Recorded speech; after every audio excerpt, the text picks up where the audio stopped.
অন্তর্বর্তী সরকারের সাথে বৈঠকের পরে কথা বলছেন নাগরিক ঐক্যের প্রধান মাহমুদুর রহমান মান্না। সরাসরি যাব সেখানে।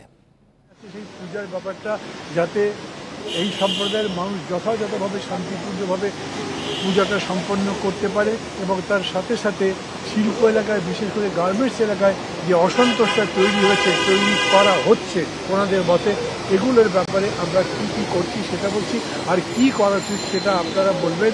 আমরা আপনাদের সর্বাত্মক সহযোগিতা চাই, বিশেষ করে পূজা যে সামনে আছে সেটাকে কেন্দ্র করে। আমাদের পক্ষ থেকে সবাই কথা বলেছে, আমি যাদের যাদের নাম বললাম, এবং তারা আলাদা আলাদা করে পরামর্শ দিয়েছেন। প্রথমত পূজার ব্যাপারে খুব স্পষ্ট করে আমরা কয়েকটা কথা বলেছি।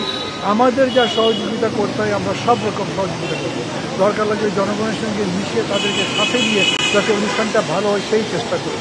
কিন্তু একই সঙ্গে সরকারকে প্রোঅ্যাক্টিভ হতে হবে, যাতে তার অ্যাডমিনিস্ট্রেশন পার্টিকুলারলি জেলা প্রতিনিধি আছে, জেলা প্রশাসক, থানার ওসি কিংবা টিএনও যারা যারা দায়িত্বে আছেন তারা যাতে সরাসরি জবাবদিহিমূলক একটা প্রতিক্রিয়ার মধ্যে আসেন।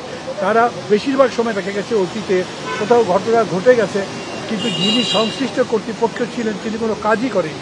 এইবার এটা হতে পারবে না। আগেই তাদেরকে জানিয়ে দেওয়া হোক যে যদি কোনো ধরনের ঘটনা ঘটে এবং এই ব্যাপারে তার যদি কোনো অবহেলা পাওয়া যায় তাহলে তার বিরুদ্ধে শাস্তিমূলক ব্যবস্থা নেওয়া হবে, যাতে তিনি আগে থেকে।